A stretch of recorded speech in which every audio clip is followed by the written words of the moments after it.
All right, fam. We should have sound now. Yeah. I forgot that I gotta set up. The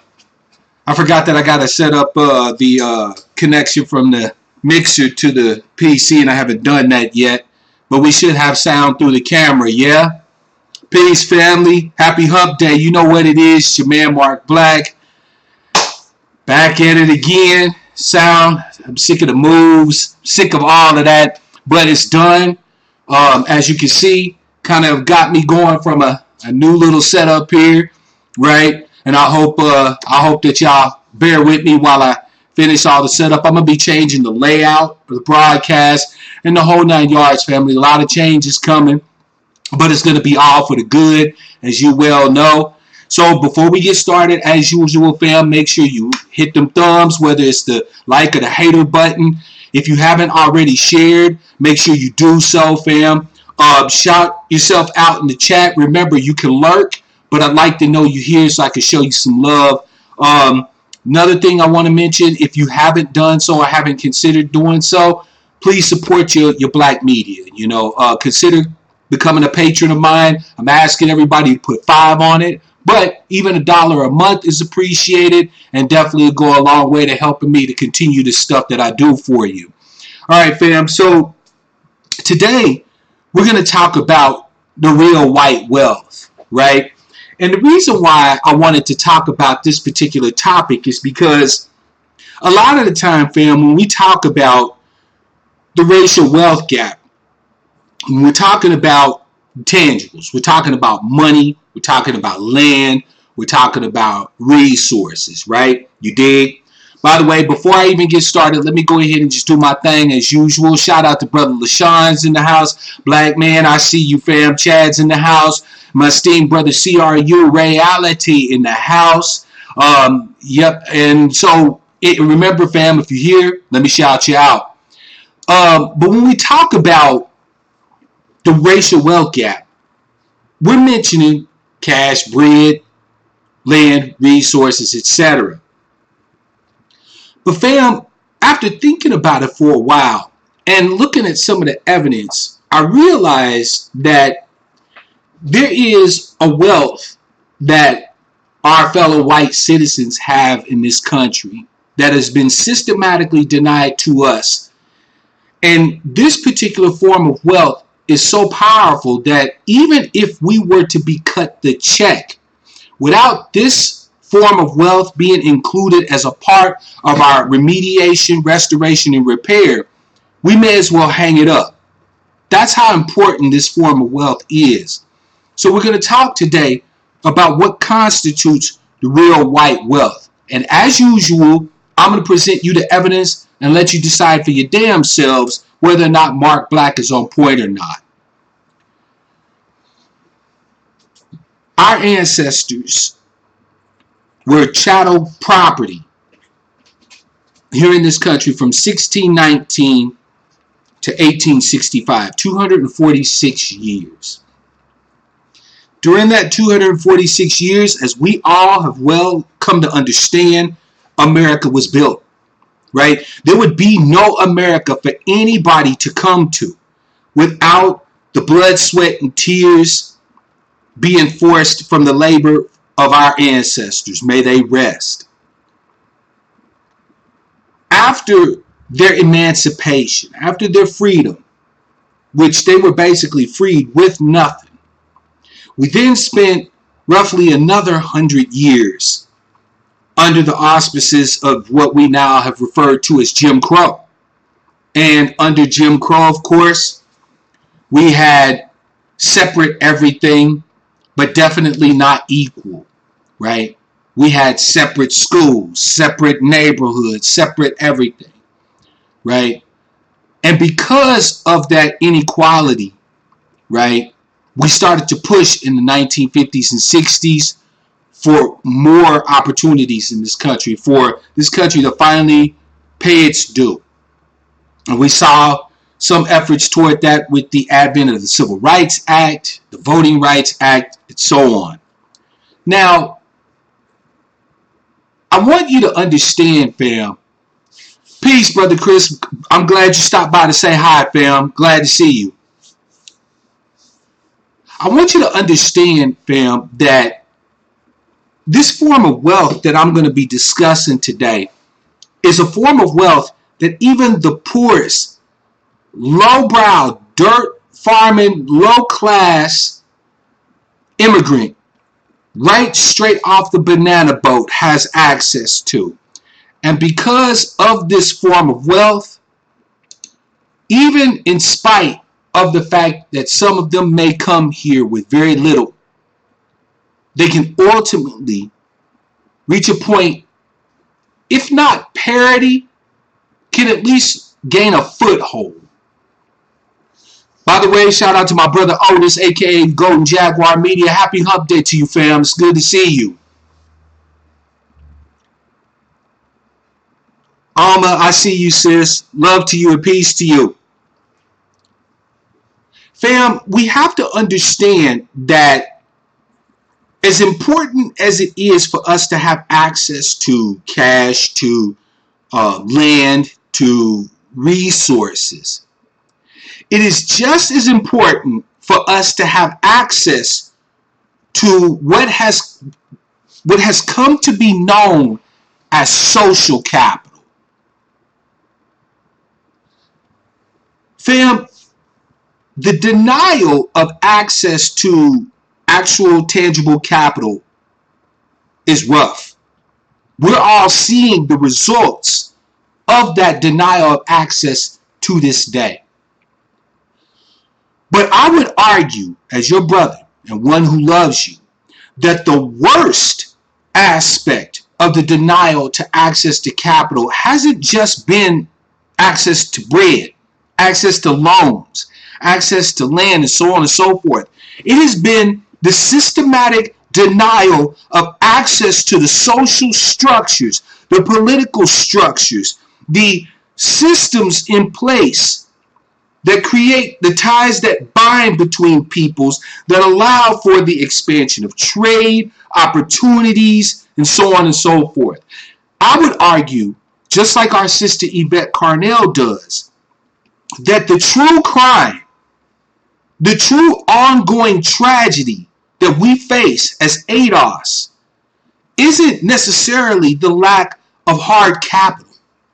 It is the enforcement of our position as the bottom caste of the United States of America. Everyone who comes here from other places, as we look throughout history, fam, we see that these people experience what we could call, for lack of a better way to say it, a hazing period, right? You come here and you're Irish. Ain't much love for the Irish, right? For a while. You come here and you Pole or Polish, right? Poles get short shrift. If you was German, came here, you got the shitty end of the stick for a while. It was stuck in the ghettos and stuff just like we were. But unlike us,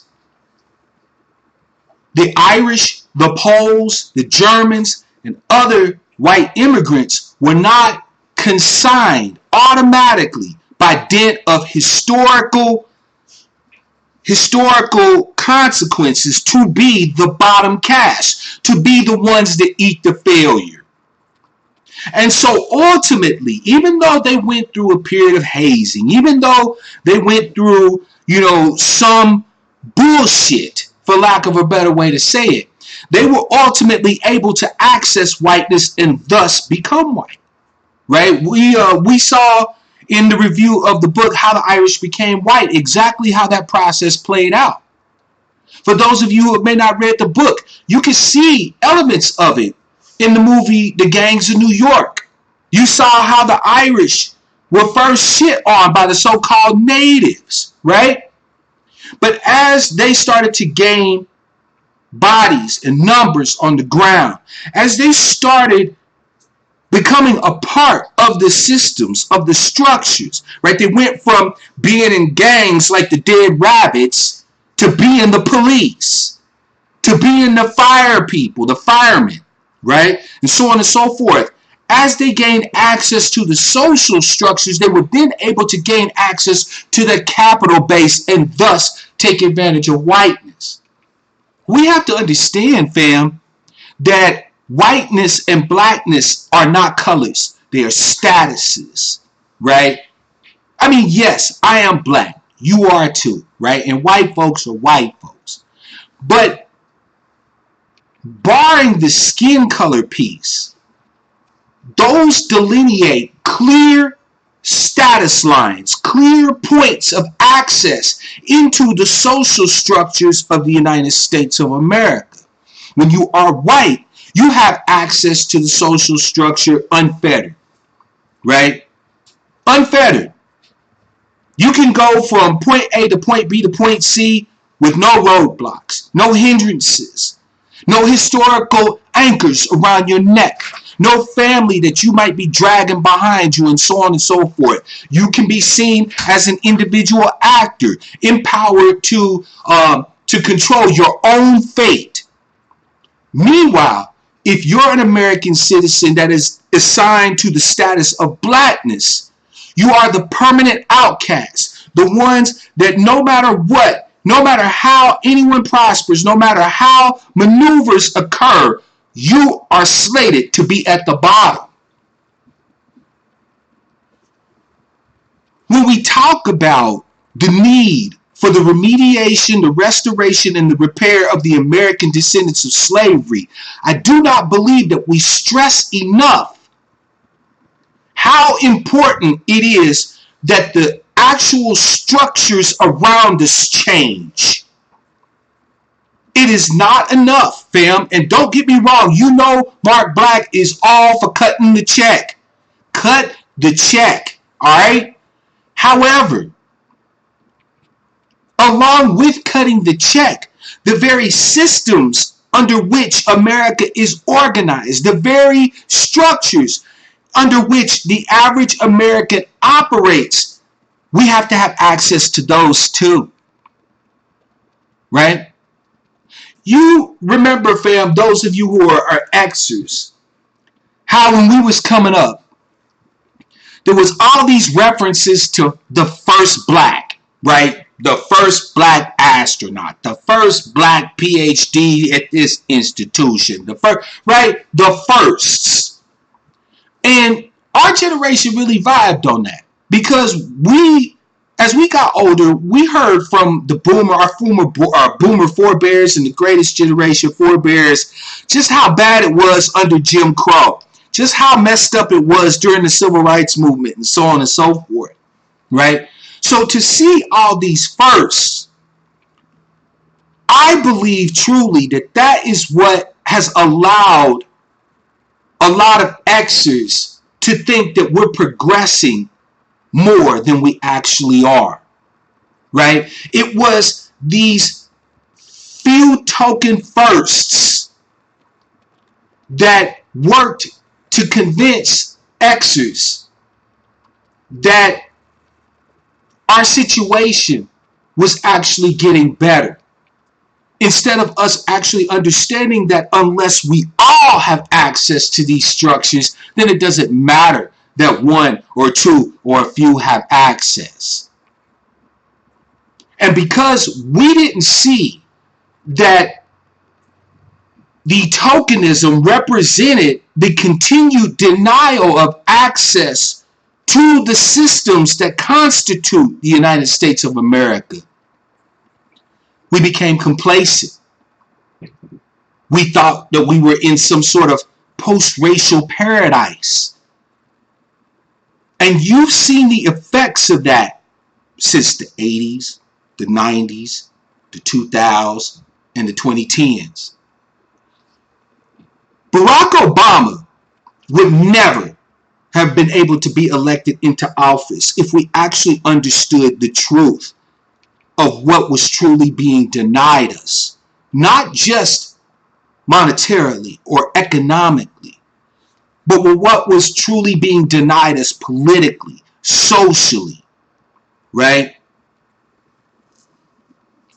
That social piece, fam, is so important that I cannot stress enough to you that without it, they could cut ADOS checks for $1 million tomorrow, and it would serve us no good stead. It would do no good for us. When you have access to capital, by the way, let me shout out Brother Ted. I see you, fam, and AL's in the house. And Ted is right. We need resources. But even if we get money, the people with the resources don't sell them to us, we'll just have money. That's part of what I'm talking about, Ted, but not quite. I'm going to elaborate. Matter of fact, fam, it's been a minute, so I think it's time that we take and pay a visit to the teaching screen. This here is an article, and I'm, as usual, going to post the link in the chat for you to follow along, right? This here is an article from City Lab discussing the resiliency of white wealth, right? And it talks about how it is that whites are able to maintain the racial wealth gap. Now, I'll admit, just like everyone else, that when I first started exploring this topic, I thought it was solely economic, that wealth begets more wealth and so on and so forth. But it turns out, fam, that that is not necessarily the case, because whites' advancement of financial capital, thank you, Jared. Welcome to the Angry Black Sheep, fam. We are glad to have you. Whites' access to hard capital, to real wealth, fam, is there even when they deny, or even when they have been denied access to hard capital in the short term. Shout out to Slip Stitch and Sister Joan, by the way. Welcome to the broadcast. A happy hump day to you. Also, shout out to old boy Peach. What's up? Let's take a look at the article a bit, shall we, fam? In the beginning of the article, it talks about how there's a cost to the U.S. economy for maintaining the racial wealth gap.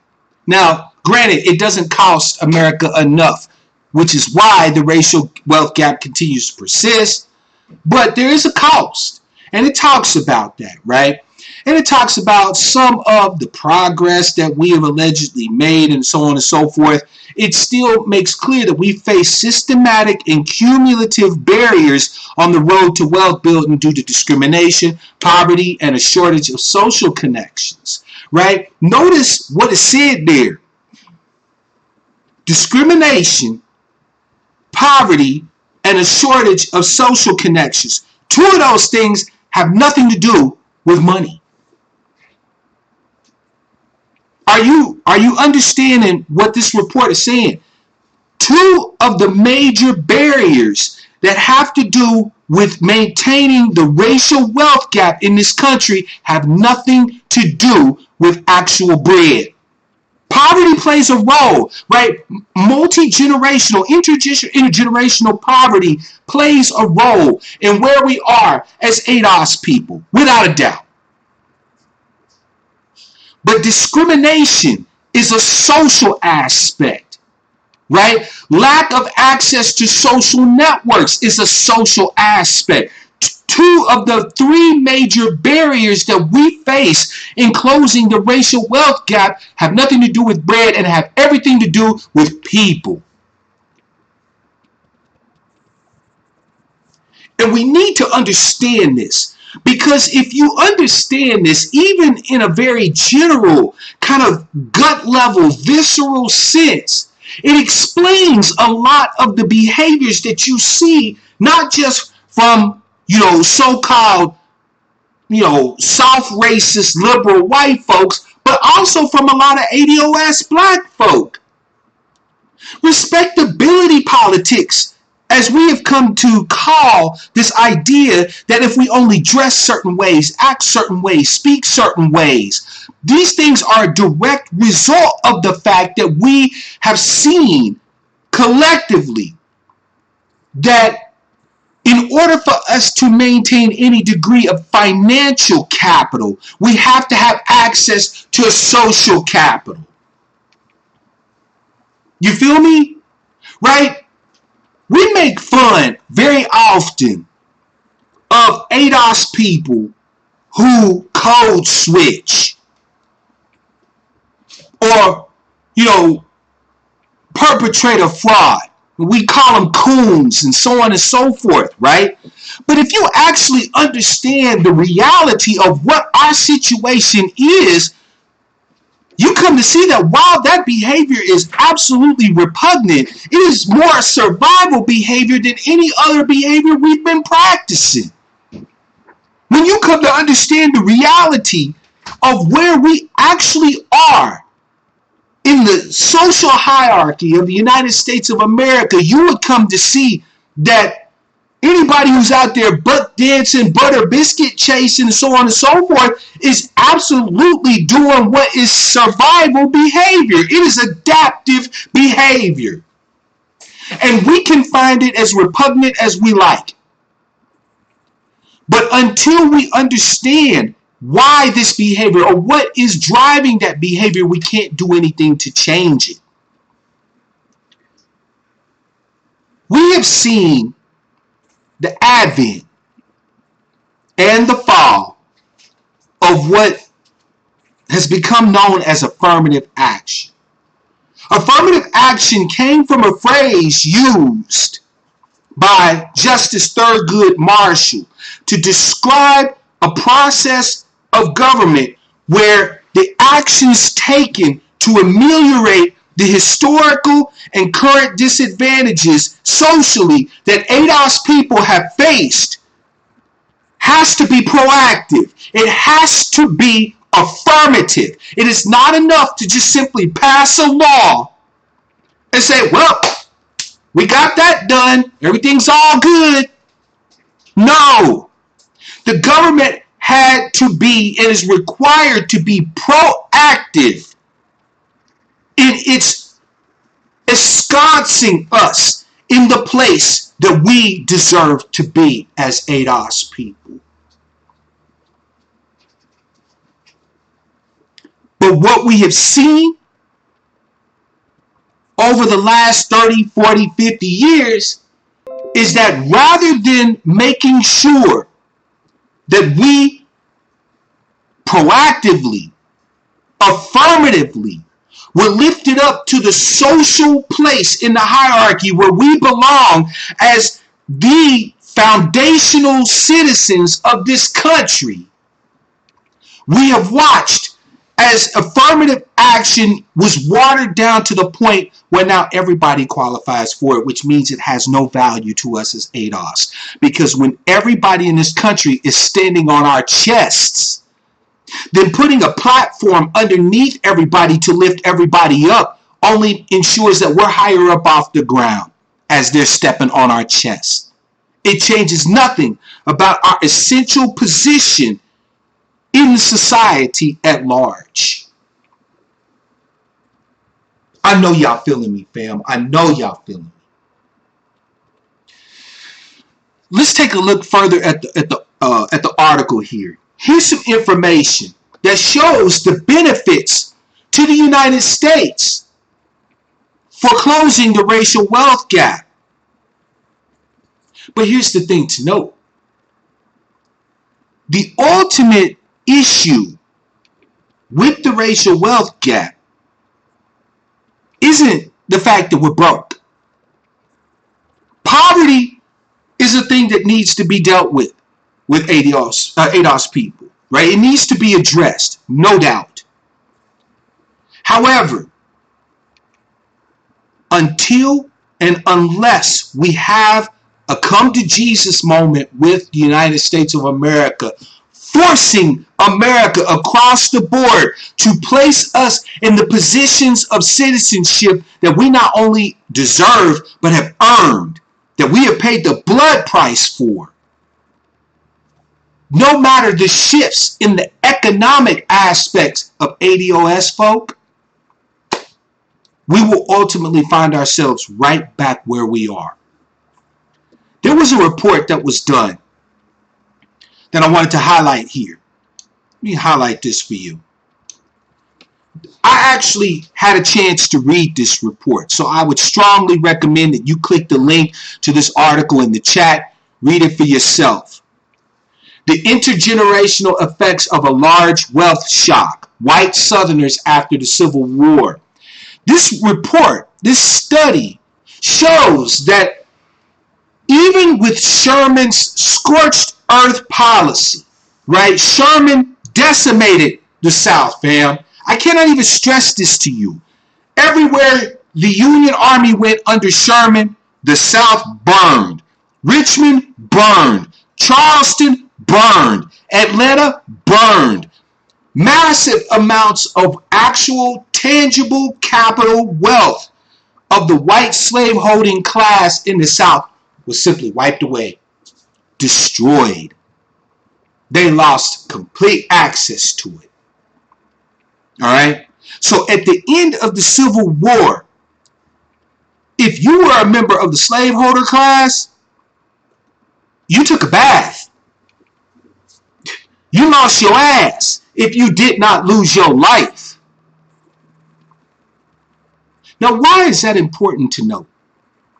Because it makes what the report found next to be absolutely key to understanding truly where we need to go as the American descendants of slavery. A 38% drop at the median and a 75% loss among the top wealthiest families between 1860 and 1870. But by 1880, the sons of those families had already recovered. So 10 years, basically 10, 15 years after the end of the Civil War, the sons of those slave-holding bastards had already got back to where they was prior to the initiation of the Civil War. Now, there were the aspects of that that had to do with the fact of our disenfranchisement under the new black codes. Yes. Was there the advent of the Ku Klux Klan and the defrauding of us from our 40 acres and a mule? Yes. Right? So there were aspects of it that were economic. But what they found was that many of these scions, these children of the slave-holding bastards, were able to become wealthy from non-slave-holding assets and activities. They found that what this had to do with was the fact that they were able to parlay their social connections into opportunities and access to credit. And yes, even after the Civil War, there was a depression, right? There was the Panic of 1873. That also, there was a small panic in 1876. So even in a time of financial whoop-de-doo, these scions were still able to get back to the point they were prior to the emancipation of our ancestors. And they was able to do it because of the connections that they had, not just here in the United States, but globally. They were able to parlay their status as white men, slaveholders. They were able to parlay that into access to capital. So even with the destruction of their capital, 38% at the median and 75% off the top, in just 15 years, they was able to re-up. And by 1890, they were actually doing better than they were prior to the emancipation of our ancestors. The article says here that the Southern Dollar Rally might have had something to do with those slaveholder sons marrying into wealthier families. But most of the wealth recovered by slaveholders' children came from occupation-based earnings. The most likely explanation for the restoration of their wealth, according to the study, is the role of social networks in facilitating employment opportunities and access to credit. You see, family, the greater crime that America continues to commit against us. Thank you, ADOS Reparation 2020. I appreciate the super chat, fam. The greater crime that this country has committed against us is the fact that not only have we been denied systematically access to hard capital, but we've been denied it in a way that makes it where they have plausible deniability. See, they changed the laws, right? So with the 13th, 14th, and 15th Amendments to the Constitution, the 13th banned slavery, banned chattel slavery, except if you're arrested for a crime. So we know that was parlayed into convict leasing and debt peonage, so on and so forth, okay? The 14th Amendment gave us, the American descendants of slavery, birthright citizenship. It gave us the right to be American citizens. Of course, corporations have used the 14th Amendment in court more than anybody else. And the 15th Amendment gave the franchise to the African American or black male. And of course, we all know with the advent of poll taxes and poll tests and the Ku Klux Klan Night Riders and the Knights of the White Camellia and so on and so forth, that we were even denied the franchise. So passing the law, we know is not enough. However, because access to wealth is gate-kept through social connections, through ties, through family and social ties, through access to clubs, through access to fraternal and sorority organizations, through access to alumni groups, and so on and so forth. Because those things were gate-kept by these social barriers,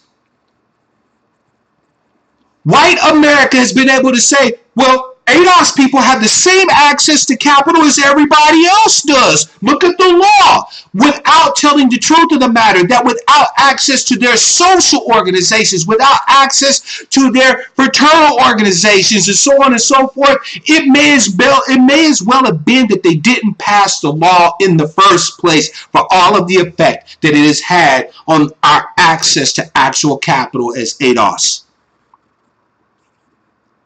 It's as simple as that.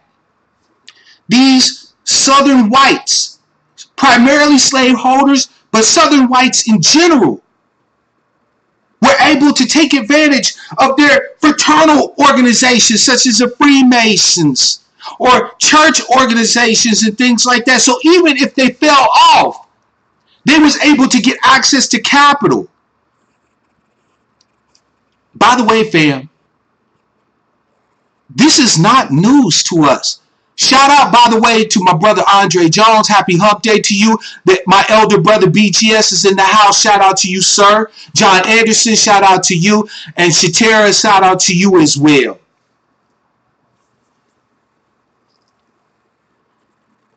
The messed up part about all of this, fam, is that our ancestors understood what was being done to them.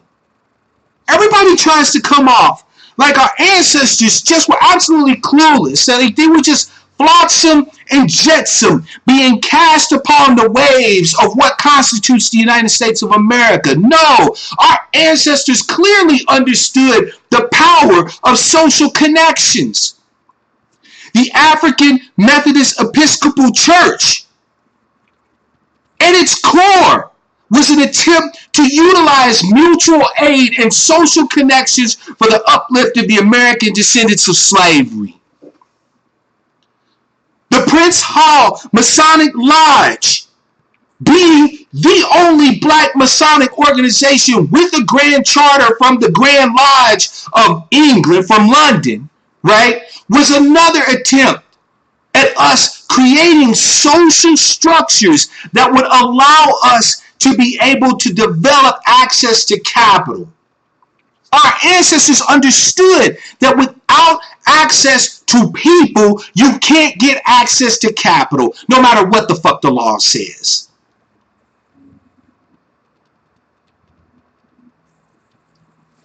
The greatest crime that America has been able to pull off against the American descendants of slavery is convincing us that we have the same. Thank you, fam. I appreciate the super chat. It's convincing us that we have access to capital simply because the law has been changed. Right? If you think about it, look at our relationship with these sorry-ass Democrats. Our relationship with the Democrats, fam, at its core, at its base, revolves around the fact that in the 1960s, Lyndon Baines Johnson agreed to enforce the law. The 13th, 14th, and 15th Amendments to the Constitution were on the books since the time of Reconstruction. Truth be told, the passing of the Civil Rights Act and the passing of the Voting Rights Act was goddamn covered. It was covered because we already had the Constitution. The Constitution is the highest law of the land. We already had enshrined within the Constitution, with those 3 amendments, our rights as American citizens. All they needed to be done was to enforce them. So Lyndon Baines Johnson agrees to a limited enforcement of the laws that have been on the books since the 1860s. And we promptly left the party of Lincoln and ran straight into the arms of our new lover, the Democrats. And we have gotten nowhere since. Because the Democrats have no problem shedding tears for us. Oh, it's so horrible what's happening to you, ADOS folk. I can't. I just can't. They have no problem marching with us. They have no problem with commiserating with us. The problem comes in, though, when we start to demand actual, real results from our relationship, our interaction with them. That's right, Nuke. Pelosi will go visit the gate of no return in Ghana, her and Ilhan Omar. They'll take pictures and ham it up for the media, right? The Democrats have established that they're willing to do anything to help ADOS people, except ADOS people, except actually helping ADOS people. Like we talked about in my last broadcast, fam. Remember that quote that I told you from Leo Tolstoy about, I will ride on a man's back and make it clear to the world that I'm willing to do anything to ameliorate his suffering except get off his goddamn back. As ADOS proponents and advocates, the Democrats were all right with us until we started demanding actual, real results, real, tangible, measurable results for our relationship with them. When we said, you know what? We've been dating now for about 30, 40 years. I figure it's time for you to put a ring on it. Oh, now the Democrats got a problem. All those progressives / liberals, you know, the South racists, when we was back in they play for LGBT rights and, you know, Native American rights and water rights for the red-eyed, blue-breasted swamp booby and so on and so forth, they love us to pieces. Till we say, you know what? Until y'all do us first, we can't really do any of that stuff no more. Now those motherfuckers got a problem. Now we're a bunch of xenophobes. We're a bunch of bigots. Now we're just trying to sabotage the political machine. Because the Democrats understand what I'm begging and hoping that we as ADOS people begin to understand again.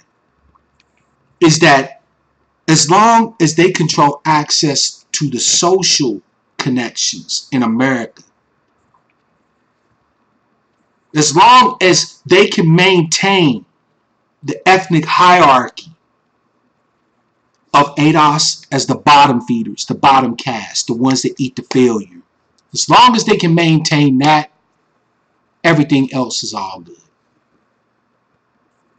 They'll let us protest, they'll let us march, they might throw us a few bones, give us a few tokens, some more firsts, but they won't get the fuck off our backs. Because to get off our backs means a shift, a change in the social hierarchy of the United States of America. It means that we're no longer considered the bottom, that America affirmatively and proactively works and fights to put us in the proper social position that we belong as the American descendants of slavery. No Democrat you fucking know of supports that. Not a one. Not a one.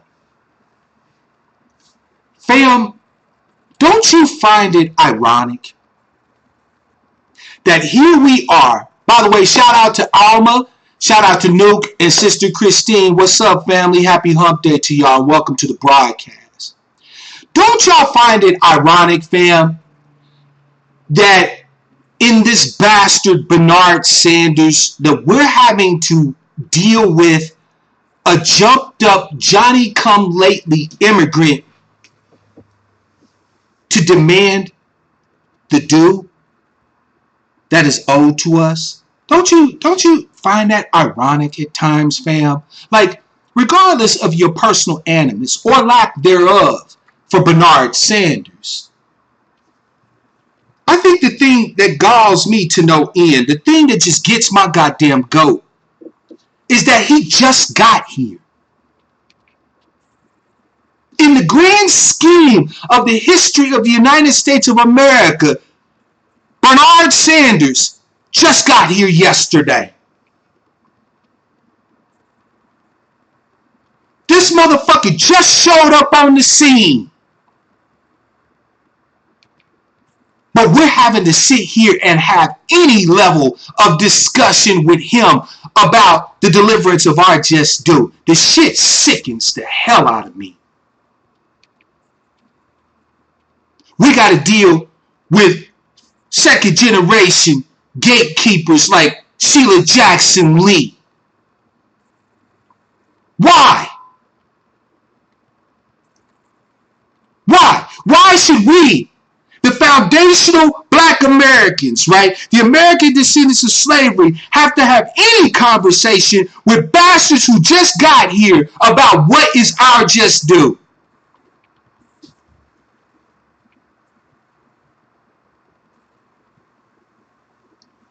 You know, I was on Twitter, as is my wont. By the way, if you're not following me on Twitter, you fucking up. There's the link to my social media. Please check it out. When I was on Twitter, I saw an article about a book that Bernard Sanders wrote, where he talked about how white Americans were given niggers to hate. And yes, he used the N-word, nigger. So let me get this straight. Bernard can say nigger, and that's cool. Right? That's acceptable language. Right? In political discourse, he can refer to us and our people as niggers, even obliquely, even given a particular context. This white Jew can refer to us as niggers. And it's all gravy, baby. him to say the word reparations is divisive. Somebody make that shit make sense to us. Somebody make Killer Mike. Come holler at us, fam. Killer Mike, what's up with your boy? He can call us niggers. And that's cool. But then reparations becomes the R word? Well, what do you guys mean? I don't even know what you mean by reparations.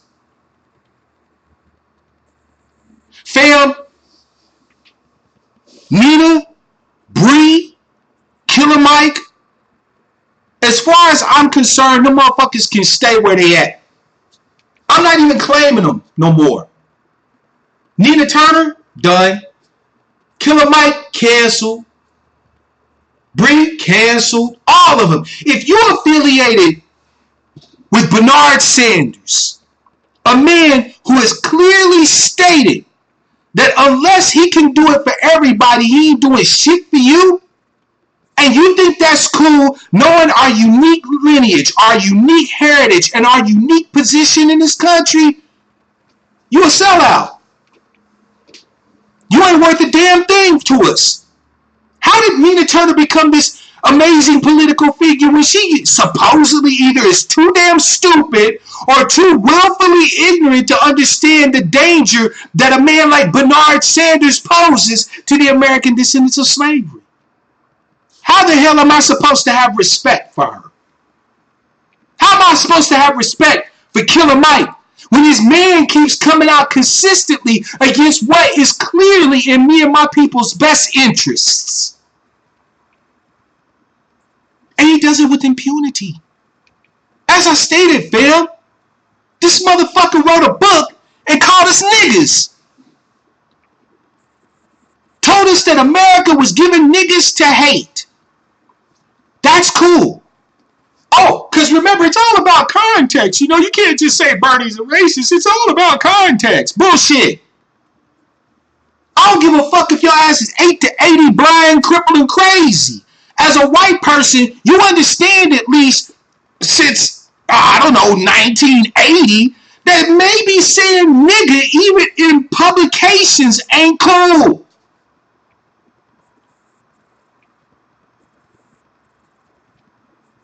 But Bernard wants us to give him a pass because he marched with Martin Luther King or whatever. So he can drop the N-bomb. But the R word is anathema. Fam, if there's nothing else, if there's nothing else that makes it clear to you just how important, how big our fight is to completely overhaul and change not just the financial system of America, but the political and the social systems of America, if nothing else makes that clear to you, this should. That the son of fucking Jewish immigrants, a jumped up Johnny come lately to our beloved country, to the land that my ancestors' bones are buried in, can come here and have the gall, the temerity,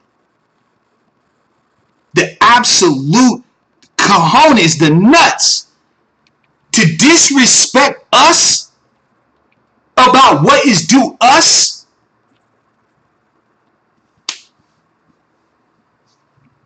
Fam, that should tell you all you need to know.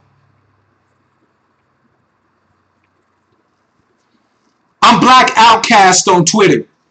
See the link right here? I know I'm wearing a red shirt right now, so it's hard to see in the video, but just below my face right here, Twitter, Facebook. Join the Angry Black Sheep on Facebook, by the way.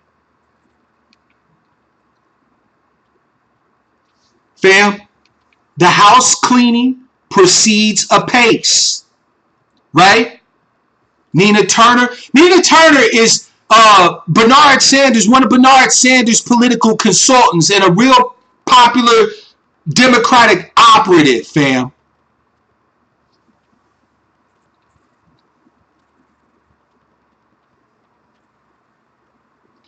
I need y'all to understand with me today the simple fact that we as ADOS, thank you again, ADOS Representation 2020 for the super chat. Fam, hit the super chat. If you feel like you want to show some love to your brother, you can either join the Patreon or hit the super chat, especially if you have something in particular you want to say.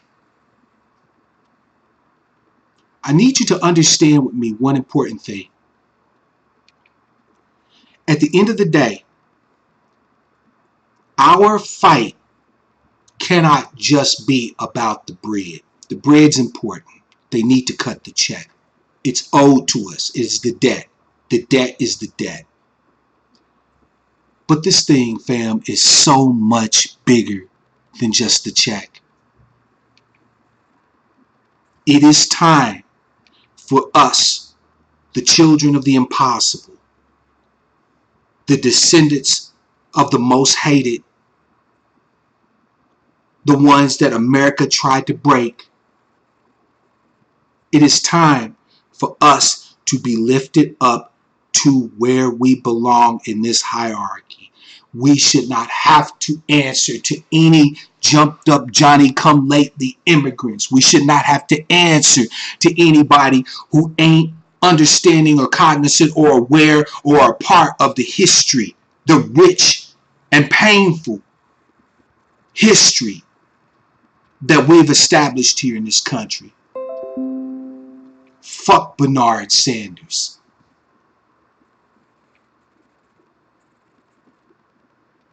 Fuck all the rest of them. If they don't have our name on their lips at the forefront, after all these loyal years of dedicated voting, stumping, canvassing. Sister Shatera says she's loving my message this evening. I thank you for the super chat, sister, and I appreciate that.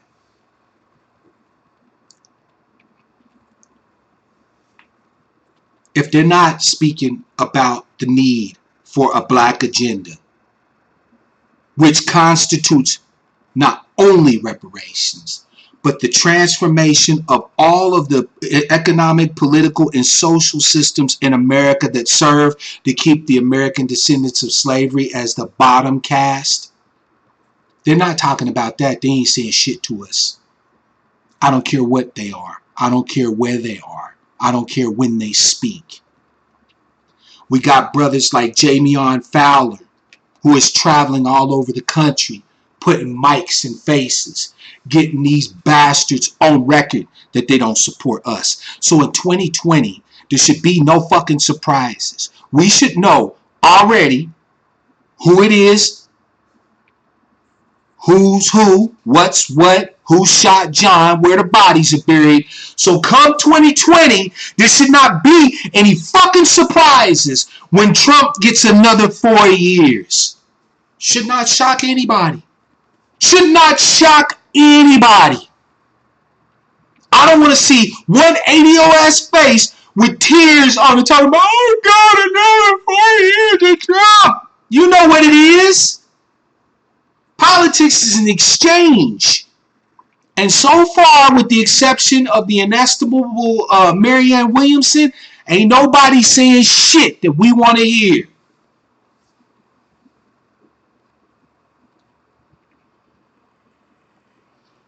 No black agenda. No black vote. No remediation, restoration, and repair of the American descendants of slavery. No work on climate change. No reparations and paying the debt. Miss us with immigration reform. Whatever all the little sacred cows that these soft racist progressives and liberals, so-called, are supporting, as good as they sound, free college, free healthcare, free this, free that, good as they sound, until they do us, we can't do nothing for you, man. Fam, thank you, by the way, oh boy. Before I finish it up, I'm going to try to take a test call. I don't know if there was something glitchy going on with my Skype. So I'm going to try to take a test call because I would love to have y'all call in and comment. All right. But if I can't take a call, I'm going to go ahead and wrap it up. But before I wrap it up, I want to mention about this fool, Sean King, also known as Talcum X. Sean King is not problematic. Sean King is a goddamn lying joke. Just like many of the well-known so-called activists that came out of the whole Black Lives Matter movement, right? He's no better than D. Ray McKesson or any of the other ones that you know about. He's no better than he whose name must not be spoken, the former failed rapper who was affiliated loosely with Mos Def, right? He's no different than him. To show you what I'm talking about, fam, let me see if I can bring it up for you. Sean King called himself trying to be transparent, but the ignorant bastard don't even know how to do that right. Because he posted a tweet. Here we go. I'll pull it up for you right now, fam. Give me just a second. Let's go to the teaching screen. And I'll switch this up for us.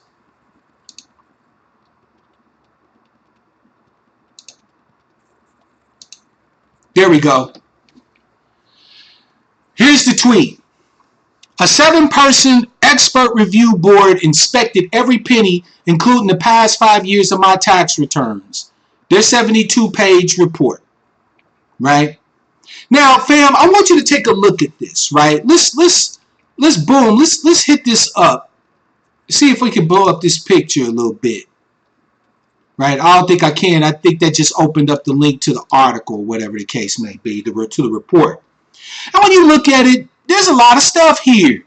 There's community outreach and development, indigenous peoples. Again, I'm trying to figure out how the hell indigenous people got anything to do with Black Lives Matter, but okay, maybe he was just sharing the love, showing the love, right? Community outreach and development, that's hugely important. Natural disasters, yeah, we could have used some natural disaster love during Katrina, so I could even find a way for him to explain that in the whole 9 yards, right? $34.5 million total funds raised since the Black Lives Matter movement began. If, stuff like police brutality, personal tragedy, right? Police brutality, 2 million and change. Personal tragedy, 1,278,000 and change, so on and so forth. But now, fam, I want you to take a look at something real quick. I just quoted you the amount spent on issues dealing with police brutality, $2,111,091, right? According to this report, right? Community outreach and development, $1,175,719. Issues addressing white supremacy, $631,927. Do me a favor, fam, and take a look right here at immigration.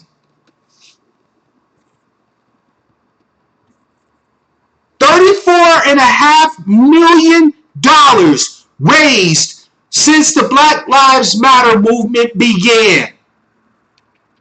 And of that $34.5 million, look at what Sean King helped raise for immigration.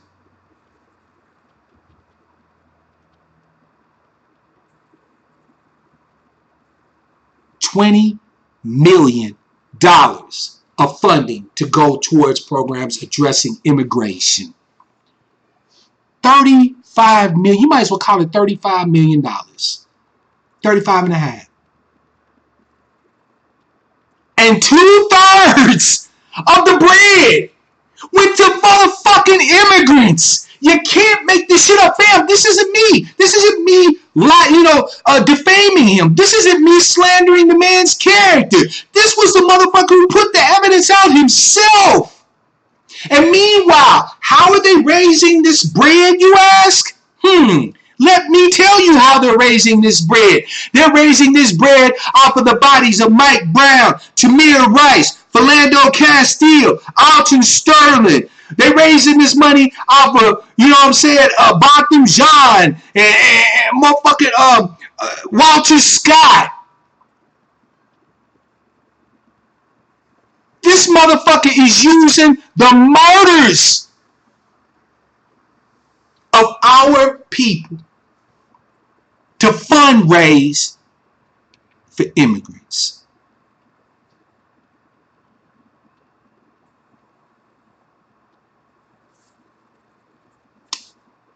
This motherfucker used the body of Eric Garner, Rakia Boyd, to raise money for motherfucking immigrants, fam. $35 million. 2/3 of which didn't even go to black lives. $34 million with no real programs to help protect us from extrajudicial executions. No real programs to address the endemic and systematic impoverishing of our communities. $35.5 million that went to help indigenous folk. Fam, if you think I'm bullshitting, the money spent on issues of police brutality and white supremacy combined is less than what was spent to help indigenous peoples. I can't make this shit up, fam. I can't make it up.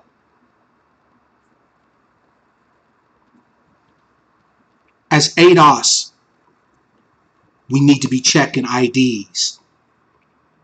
We can't go off of name recognition no more, fam. We can't depend off of what they used to do. We can't go off of what they say they want to do. We need the numbers. We need the data.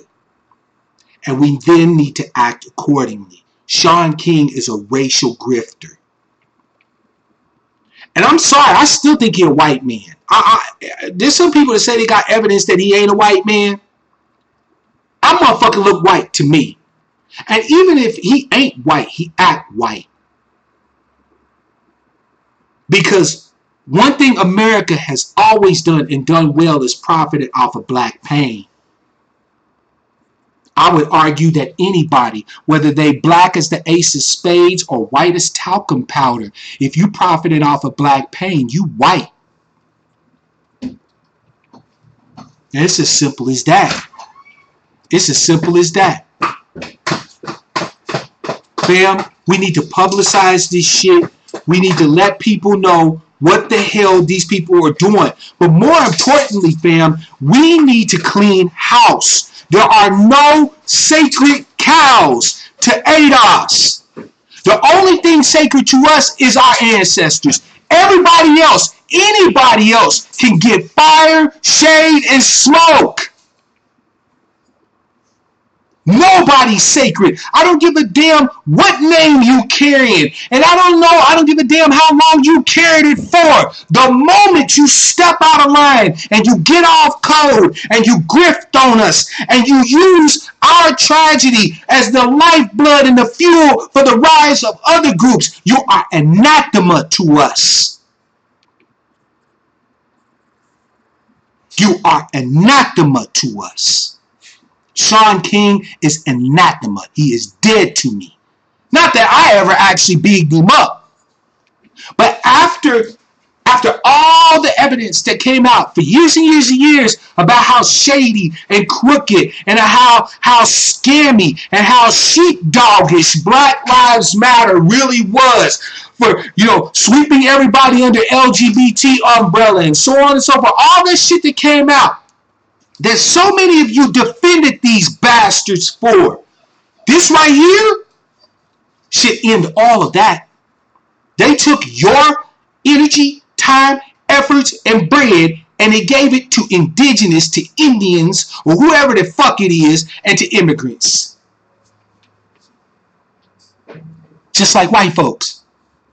Just like our fellow white citizens.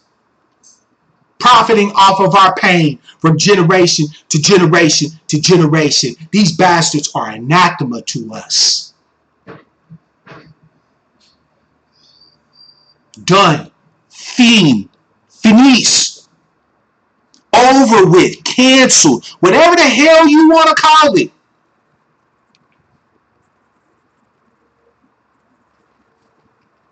That's the facts. Brother Black didn't make this up. Sean King put that information out there himself, trying to cater and pander to his little white liberal, his soft racist audience, the ones that actually are putting the money in his pocket. Meanwhile, we got activists in Ferguson being killed all the time. Real activists, by the way. You know, people that were actually out there, boots on the motherfucking ground. Disappearing under mysterious circumstances and shit. But D-Ray, Talcum X, they gonna be alright. Long as they got more black bodies to fuel their advocacy and line their pockets, they gonna do alright. So they don't need you to defend them. They don't need you stepping up and trying to speak for them. They got this. They're following a long and hallowed tradition of access to whiteness in America, and that is finding some way to profit off of the pain of the American descendants of slavery. Anybody that can do that, anybody that can do that, anybody that can do that has access to whiteness. Whether they look like me, whether they look like Malik Yoba, or whether they look like motherfucking Alyssa Milano. You need to get it out of your head that whiteness is just a skin-colored thing. Whiteness is access.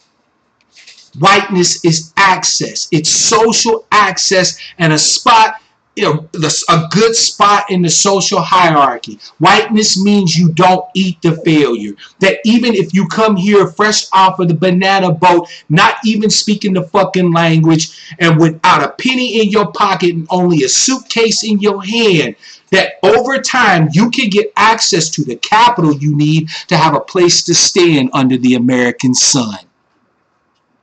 And if you are the possessor of blackness, such as ADOS, well then now it's a different story, isn't it? It's a different narrative, isn't it? I'm going to try to take a call, fam. 425-296-1980. Sean King is like, I don't want to hear shit else about Black Lives Matter. Fuck everything about them. Nothing. Nothing. I don't want to hear about nothing that has to do with Black Lives Matter. $34.5 million. And 2/3 of it go to support immigrants. When's the last time you heard about an immigrant? I think Botham Jean was the last immigrant brother. You know, because I think Botham Jean was of Haitian descent, right? I think Botham Jean was the last immigrant black person that we know of that was gunned down by a police officer. But how often do you hear about that happening? There was Abner Louima. We know what happened with Abner Louima. He got paid. We know what happened to Amadou Diallo. You know what I'm saying? And so on and so forth, right? So when the last time an immigrant had to face extrajudicial execution at the hands of the police? When's the last time an immigrant had to experience multi-generational rampant fucking poverty? When's the last time an immigrant was locked out of social mobility and thus access to economic mobility? When's the last time that was true?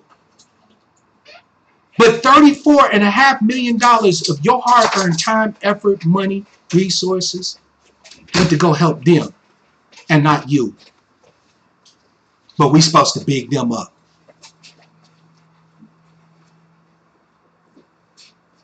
I'm a simple man. Make it make sense to me. Make it make sense, man.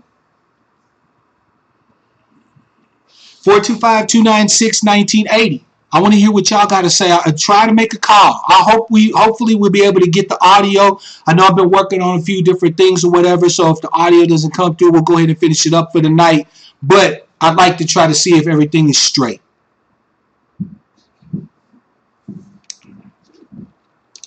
Yeah, James, when they did get put down, and we stepped up to defend Black Lives Matter.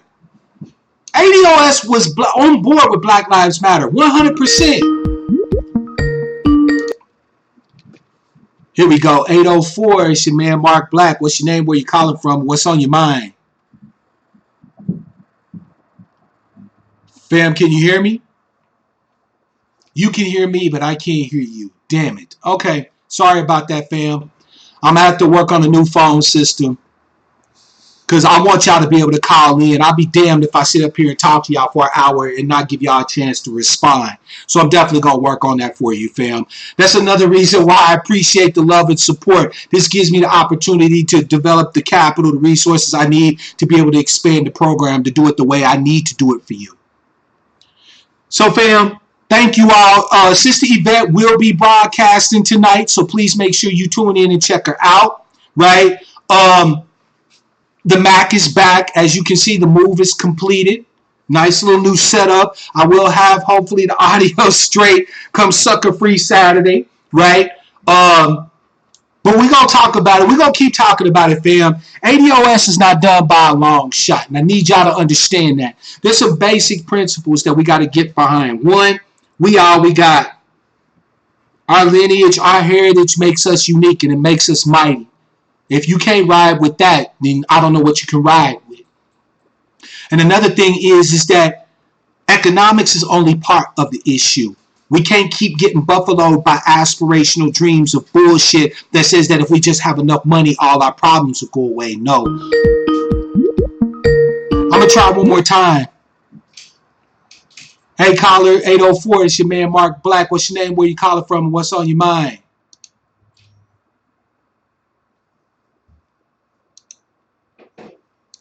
Let me go ahead and see, caller, if I can maybe make this right here. Give me just a second. Okay, caller, can you hear me? I can. Can you hear me? Yes, I can hear you. I fixed it. Yes. Yes, thank you very much. Sister, what's your name? Where you calling from? And what's on your mind? I'm Chris. I'm calling from Virginia. Grace, hey, how you doing, sister? Jamestown. What's good? Talk to us, fam.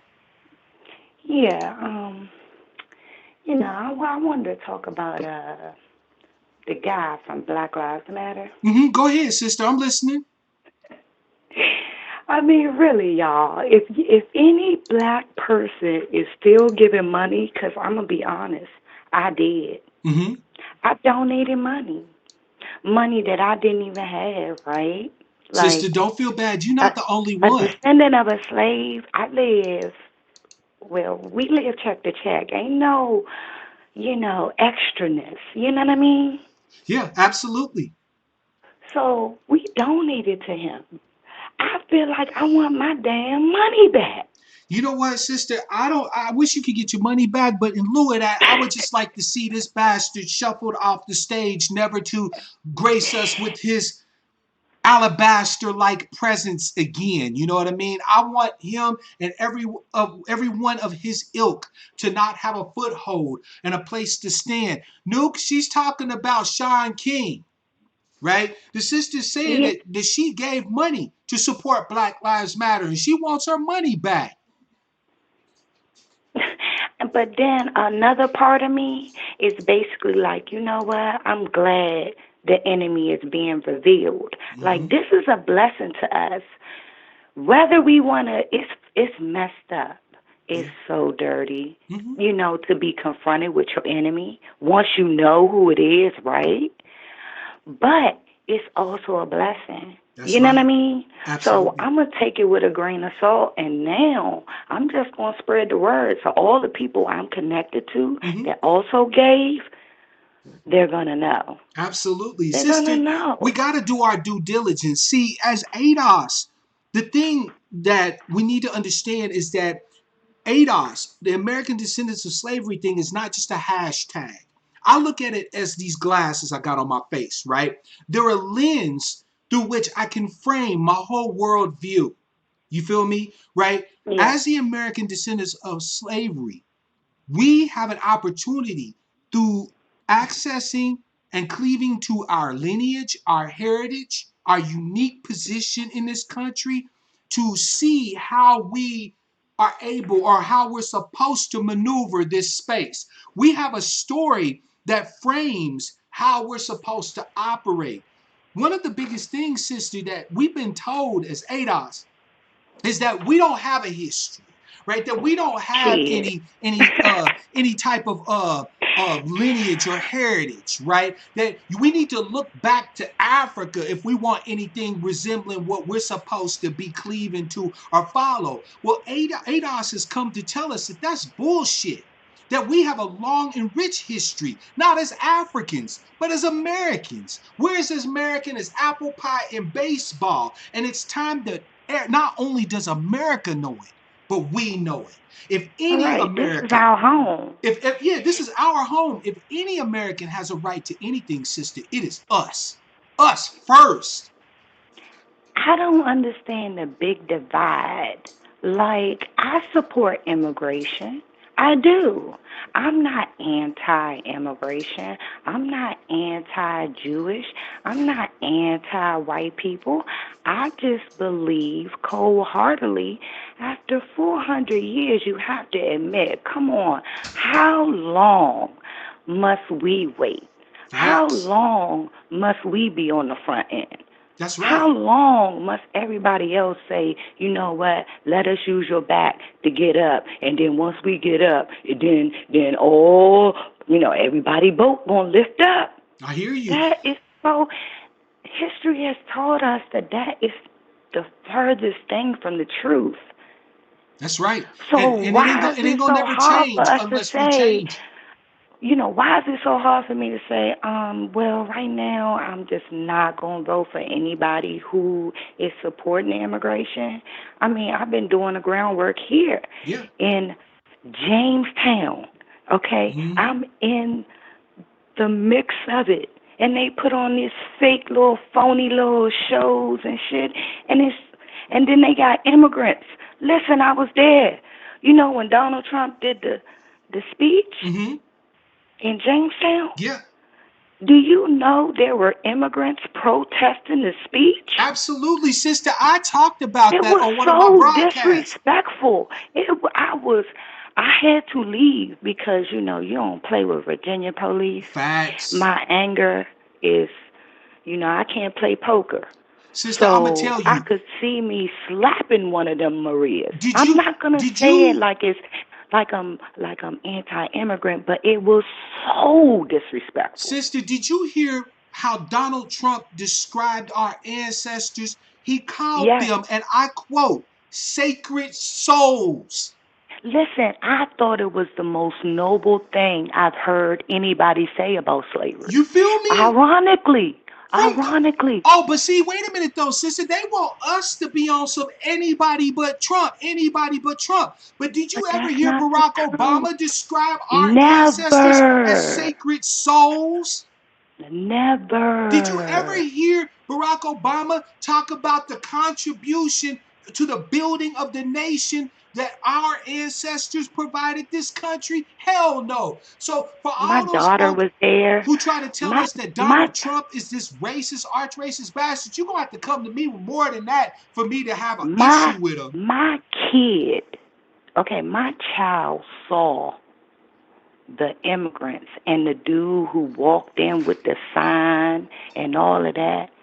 And she couldn't understand why they were doing that. You know why? Because I live next door to a Mexican family that my child plays with. Yep. So she couldn't understand why they were messing up our moment. Does that make sense? No, sister, it makes perfect sense. Sister, so people asked in the chat, what speech was that, fam? On the day Ooh, it's honoring. on YouTube. Yeah, if It's you go on on YouTube, YouTube. matter of fact, let me see if I can find the link. I'll pop it into the chat here. But there was a speech that Donald Trump gave this year, right, to celebrate the founding of Virginia, basically, right? None of the No, Democrats that I voted for, yeah. none of them showed up. Oh, I I believe it. emailed them. I was so pissed off They with the boycotted it, sister. NAACP. Yes. They boycotted the event because Donald Trump was Yes, there. because of their hate for him, they couldn't Yes, show our that is people correct. respect. They did not show up. But Donald Trump gave a speech where he talked about, the history of Virginia and the things that Virginians had did and so on and so forth, right? And now I was listening to it, but I was like, whatever. But then he got to a part where he talked about the first slaves that landed in Virginia and how these sacred souls were the ones that helped build this nation. I mean, the man He said went in. something so damn beautiful. I had tears in my eyes at the way he That's described why our I had to ancestors, right? leave. That's why I had to leave. And this fool got up in the middle of the president's speech and started Yep. shouting, "What about immigration and blah blah blah blah Yes. blah." Yes. Right Yes. there in the speech that he was giving to Yep. all of these muckety mucks there and the people of Virginia, And where these was bastards. Alexandria Cortez to rise up against that, to say it was wrong, to say it was anti anything? Yep. Where was Sheila Jackson Lee, the person who support HR 40, to say, hey, that was wrong for you to Right? Where protest the hell was the during the so-called speech? Justice Democrats? Where was Ilhan Omar? Where was Ayanna Presley? Where was all of these people that claim to be these real You liberal, know where they were? progressive You know where they Democrats were? at? And this is the truth, and this is what we as a collective have to always remember. Their hate, their absolute hate for Donald Trump prevents them from seeing any truth. Anything. It's like they blinded to it. Like they got those things on that the horses wear. Yeah, I blinders. mean, I know they exactly just what you're see talking about. him. They see him. It's like they're a bull, and they see red, and they just get mad and Yeah, well, you stay know what? mad. They tunnel vision is going to come back to bite them in the ass in 2020. Because if Exactly. I have anything to say about it, ADOS, they're going to find that they got a hard road to hoe thinking they're going to get our vote. I don't support Trump, but I'm here to tell you that the people I voted for, they're not doing anything for my community. I mean, I'm here in the heart of it, and I'm telling you, the school to prison pipeline here for our black children. Oof! Just Google it. I pray all of you Google it. Oh, we It's will, sister. ridiculous. They calling the police on 6-year-old kids. Yep. Yep.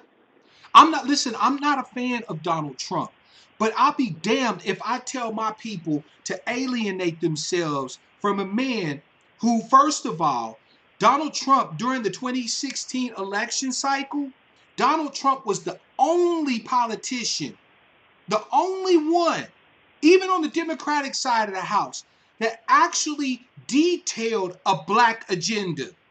I'm not kidding you. He gave an It hour it long it was it speech. was it was it was a diet plan for Black Agenda. Well, now let's be fair. Let's be fair. No But it was politician is something. gonna be full throated, full bore on board a black agenda until we force them to be. That's just facts. But even though Donald Trump knew as a Republican in the likelihood that ADOS would come out and vote for him in any large numbers, and he said as much during his speech, actually. He said, "What do you got to lose? This is what I'd like to be able to do for you and with you, right? Check me out." You see what I mean? The fact Mr. is Black, that I'm sorry, Mr. go ahead, Black, sister. why is it? I just want to know. I fully support FBA. I'm that. Yeah. I mean, I'm her. I'm all the way. And I know I understand the vetting process of it all because I'd be skeptical too. Mm-hmm. I'm just keeping it real. Yep. You know what I mean? But why are we only pushing? This is what I'm saying. Mm-hmm. I don't get. As Adolf and as us seeing things now opening up and being revealed to what's really going on, Yep. and we're saying that, I get on Twitter all the time. You're MAGA. You're MAGA. Mm-hmm. You know what I'm saying? And I'm Yeah. like, no, I didn't vote for Trump though. Like, what are you talking about? Right. I vote Right. No, I Democrat feel all you. the time. I've been voting Democrat my whole life. My mama told me to vote Democrat. Her mama told her to vote Democrat, and then so on and so on. Right. Right? So why isn't ADOS taking advantage of this? I feel like it's a door we must walk through. Sister, I'm We're so glad. pushing for these. We pushing for Kamala Harris. We pushing for all Bernard. Okay. Yeah. We pushing for all these people to accept reparations, but I don't see us going on Donald Trump timeline saying, "Hey, you need to create a black agenda. You Sister, wanna I'm gonna you tell wanna you. get the black people to turn out for you." I'm gonna tell you why I think that that's the case. And I realize that what I'm about to say is going to offend the shit out of some people, but I'm the angry black sheep, all right? So I don't Just care if do I'm the it. outcast. The reason why that's not being done is because there are too many ADOS people who think of this movement as some sort of democratic reform movement, right? Like, we're not here to hold America accountable. We're just here to get the Democrats to talk lovey to us again, right? There's too many of us who still have a That love in our affair with the bloodline. Democrats. And Mhm. I, as your brother and one who loves you, sister, I would be remiss in telling you that it would behoove you to not care anymore about what letter comes after a politician's name. You understand where I'm Exactly. coming from? In other words, sister, if there's a Republican who you and your people in your area can get in front of and have a meeting and a sit down with, and y'all can have a Mhm. meeting of the minds, throw that man or woman your support. At this point, I am not affiliated. I don't give a damn about the Democrats. And see, that's the thing. We need to wake up and understand Yeah. this isn't a reform movement. This isn't so that the Democrats finally come around and say, oh, okay, y'all right, black people. We're going to be Mhm. nicer this time. Come on home, baby. No, this ain't none of that DV shit, all right? The Mhm. relationship is over. We are free agents, okay? Our votes are whores, and they going to whoever is They up paying. for sale. They up for sale. That's right. Our votes are up for sale. Whoever's paying, they can get it. If they come in I and mean, 'cause talking about a black agenda, that's the now benefit of voting. We just wasn't educated in that benefit. I agree, and that We weren't educated in that this benefit. is why, We didn't sister, know that voting comes with tangibles. this is why, sister, you're going to see moving forward from 2020 more of us. I already talk to Republicans, black Republicans, white Republicans. I follow a brother. You might have heard of him, Isaiah Washington, right? Oh The yeah, I actor, follow him. beautiful brother. He's a Republican, and I love Isaiah. Isaiah said, "I'm sick of sitting here." As he's a wealthy black man, right? He don't have to be, down with the team if he don't want to be. But Isaiah himself is saying, "I'm tired of the Democrats coming to my people only when they want our vote, but they're not willing to do nothing for us." And so he walked away from the Democratic Party, and he's a Republican. Now, am I a Republican? No. Do I understand why Isaiah did it? Hell yeah, I do. And if it may take more of us who are ADOS identified, right? Those of us who are on board with cleaving to our lineage, our heritage, and our unique circumstances here in America, it may take some of us making inroads into the Republican Party and framing our justice claim in a way that speaks to the Republican Party platforms and the ideals and the beliefs of the Republican Party, because I truly believe, sister, and I'm gonna let you go with this one, right? But I truly believe that we may find as ADOS that we actually have a lot more in common with the Republicans, and they may find that they have a lot more in common with us than they ever thought that they did, right? But we gotta have those ADOS proponents and advocates who are willing to take the slings and arrows and walk into the offices of these Republican politicians and sit down and have a possible meeting of the minds. Do you feel me? Right? I'm all in. I'm all in, and that's where I stand at. That's where I I'm at too, believe that sister. I'm not So, only tweeting Democrats. yep, you I'm are also definitely in the tweeting right Donald place Trump. messing with your man Mark Black, because we on the same sheet of music. I'm coming at every politician. It I don't give a matter. damn If who you're in they a are. position of power, we need to talk. That's it. That's it. Sister, hey, I appreciate your call. Please don't be a stranger. It was definitely good to talk with you tonight. And I love you. I hope you have a great rest of your evening. Love y'all too. Have a good night. Yes, ma'am. Great call, that one, fam. Yeah, the sister is spot on, fam. At the end of the day, we got to stop looking at this as some sort of Democrat, reform thing that we just gonna get, a Big Daddy Democrat to start treating us nice again, to start buying us flowers and, kissing us on the face while they slap us on the ass. That's not this. ADOS is not that. I am not here to reform the Democrats. Period. I'm not here to reform the Democrats or the Republicans. I'm here for this justice claim on America. I'm here for America. All of them. D's, R's, whites, blacks, immigrants, non-immigrants, to cut the check and to put my people in the status in which they belong. And if you ain't talking about doing that, then you're not speaking my language. No se habla. I don't understand where yo no comprendo. I don't get you. You feel me? It's as simple as that. Absolutely, fam. It's about leverage. They got to start coming with that. And Tim, by the way, Sweet Caramel, and Tim, welcome to the broadcast. Here's my brother Black Man 903. What's good, fam? Talk to us. Hello? Yeah, hey, fam. It's your man Mark Black. Go ahead and talk to us, fam. What's your name? Where you calling from? What's on your mind? Hey, Mark Black. It's Black Man 903. I knew it was. Holler at us, fam. Okay. All right, this is what I want to say about something about the Democratic Party right now. Mm-hmm. What a lot of these candidates are missing me on is the gun thing. And I meant to call you. I tried to call you the other day. Yeah, I know, fam. This is why I tell you where the progressives think they're so great and they think they're so knowledgeable, right? On one hand, they will sit there and tell you Trump is racist and there are so many racist people in the world. And then on the second hand, they'll tell you in order for you to own a gun, they want you to have gun insurance. And black people are already poor. So now you're telling me for a Second Amendment right, now you want me to have this special insurance on my gun or on my guns if you have more than one gun.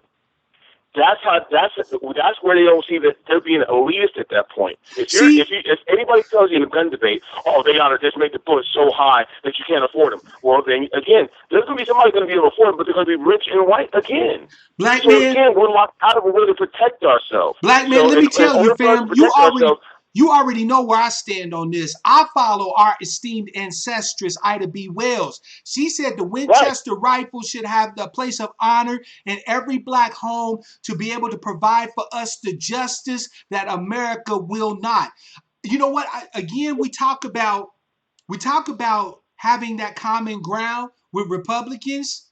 Like a lot of them Republicans say, they can come and get mine out of my cold, dead hands. They're not taking my ability to be able to defend me, myself, and my people. That's just not going to happen. That's what makes me so bad about Kamala Harris. She said she's going to sign an executive order to get an assault weapon ban going on. And what people don't...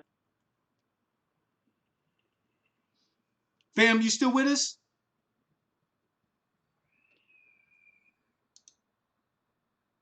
Black man, you still with me, fam? I'm going to let the brother call back in, but he's goddamn right. I'll be damned. See, fam, this is what I'm telling you.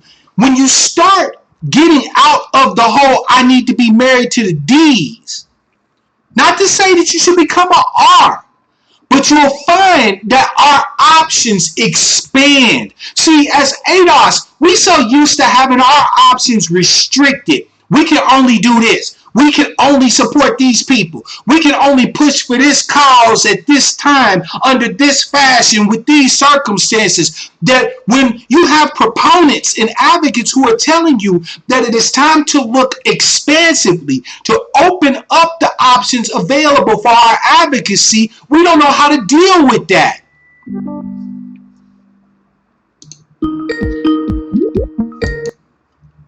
Hey, black man, go ahead, fam. Sorry about that. I don't know what was going on, but I definitely want to hear you finish up your point. And thank you, Tina Fey, for the love via Super Chat. Yeah.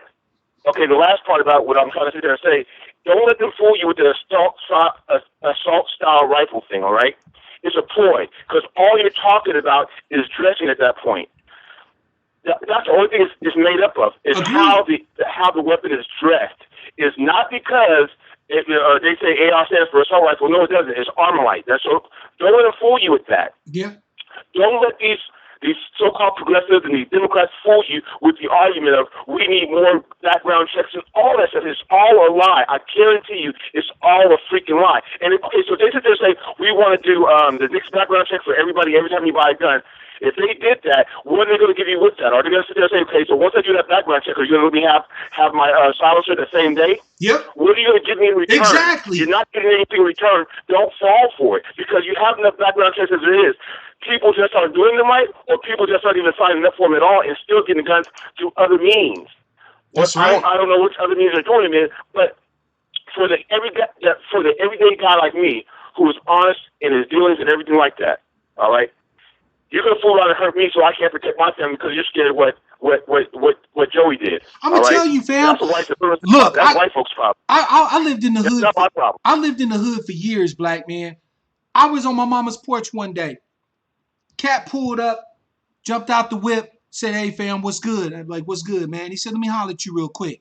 He said, "Man, I came up on a case of baby Glocks." For real? He said, "Yeah, but I need to get them off."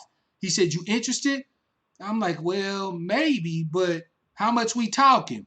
He opened up his trunk and had a case of brand new Glocks in the box, never opened, right? A case of them joints. He said, "Man, I'll let you get as many of them you want for $200 pop."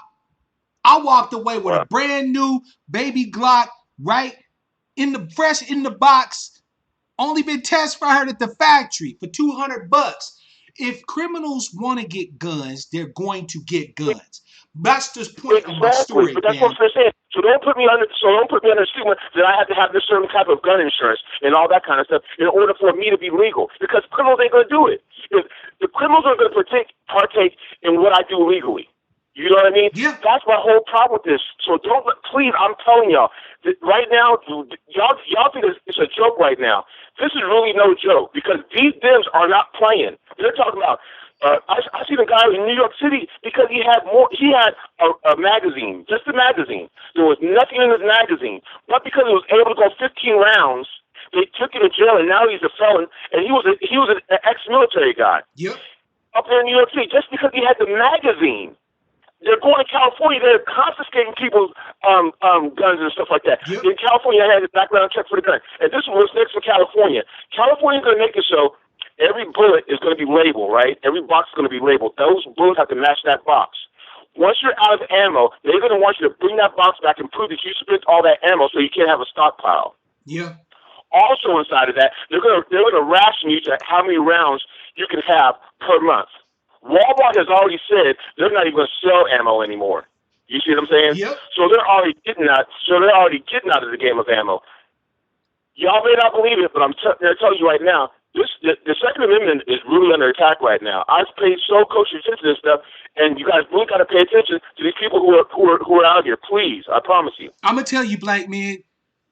I firmly and fully believe that the Second Amendment is the amendment that protects the rights that you have to all the other ones. And it's as simple as that. Exactly. Without the capability of being able to defend your life, your family's lives, your community's lives, and ultimately your nation's life, right? You're at the whims of whoever does whatever, whenever. Because we not every other country. See, they try to look at every other country that has all these gun control laws and things like that, and they try to put that on America. But you can't compare Right. America to a place like, say, Norway, where the Right. social strata pretty much, you don't have a whole lot of like social economic disparities across the board, where they have, built in economic foundations for poor people, where they have, stringent tax laws and tax enforcement and stuff like that. You can't take a country where poverty is endemic, where you have a whole class full of people that have been kept down as the bottom caste and so on and so forth, Right. and then say, oh, but nobody can be armed. Bullshit. Now, Mark, you want me to tell you something funny about Norway, though? In Norway, you can go to your hardware store and go buy a silencer. Yep. Overseas, over in Europe and stuff, they don't want it. When you're going hunting and stuff, they consider it rude for you to let your gun shoot off full force without any kind of device on the end of it. Yeah. Because one, they say you're going to upset the animals, and two, they don't want to hear you out there shooting. So in Europe, it's kind of like rude when you don't use a silencer. If you don't use any kind of suppression at all, they find it very rude and upsetting that you wouldn't do that to respect the wildlife and to respect the environment, to respect the sound and stuff like that. But see, I'm going to tell you, Phil, there's one other key difference that you can't put on us from Europe. Europe is primarily white. Wherever you have a mostly racially homogenous population, you're going to have less criminal activity, because what we found here is that in America, reason why poverty and shit is so endemic is because of the racial disparities, like the differences between the different racial groups. When you live in a homogenous, a racially homogenous country, you're likely to see your next door neighbor looks like you. So when there's laws being passed that provides them with more time off, with better health care, with better education, and so on and so forth, you're liable to sign on for that because you identify, you relate with that individual. But here in America, you'll have people that will vote against those things just to make sure that niggas don't get it. And that's what I'm going to say. That's why I'm telling you, a progressive is like you said, a soft racist in its own way. And he thinks he's just doing everything so great and so good. But how can you tax somebody on a Second Amendment right and tax somebody on protecting their family or protecting themselves or being able to do that Second Amendment right? Yeah. You can't go around taxing that kind of stuff because it's dangerous. So then they're going to want to go tax everything. They're going to want to tax their speech. They're going to go tax everything else that they can possibly. You know what? They're going to find. We've lost a whole lot. They're going to find. But if we lose this as well, there's no way to protect ourselves. It's not going to happen. There's just no way. Fam, you can stop stressing. It is not going to happen. And I'll tell you why it's not going to happen. Because you won't have to worry about ADOS people rising up against any major national gun control laws.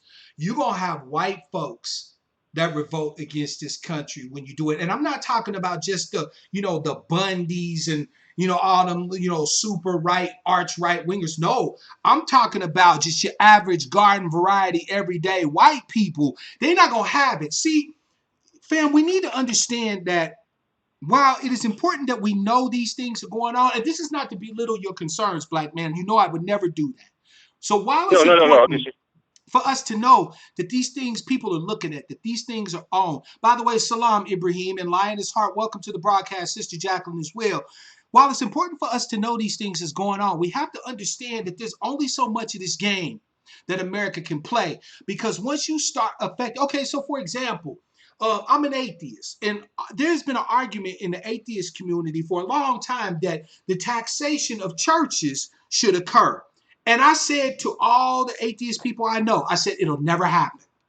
And they said, why do you say it'll never happen? I said, because some of the largest power bases in this country have to do with religion. Whether you accept their religious teachings or not, it's immaterial. The largest landowner in Utah is the Church of Jesus Christ of Latter-day Saints. You think that they're going to just roll over and allow the government to start initiating taxation on churches without ordering Mormons, not just here in the United States, but all over the globe to attack American resources, assets, and so on and so forth? The last thing you would want to do is piss off these religious folk. So the idea of taxing, see, this is the thing. White supremacy will act only up to the point where it starts to affect white supremacy, and then they're going to fall back because the whole MO Their whole purpose is to maintain white supremacy, right? So yes, it's That's important for us to know that what's on these Democrats' minds, right? For the sake of right. having that data to be able to analyze and to be able to make the moves that we need to make.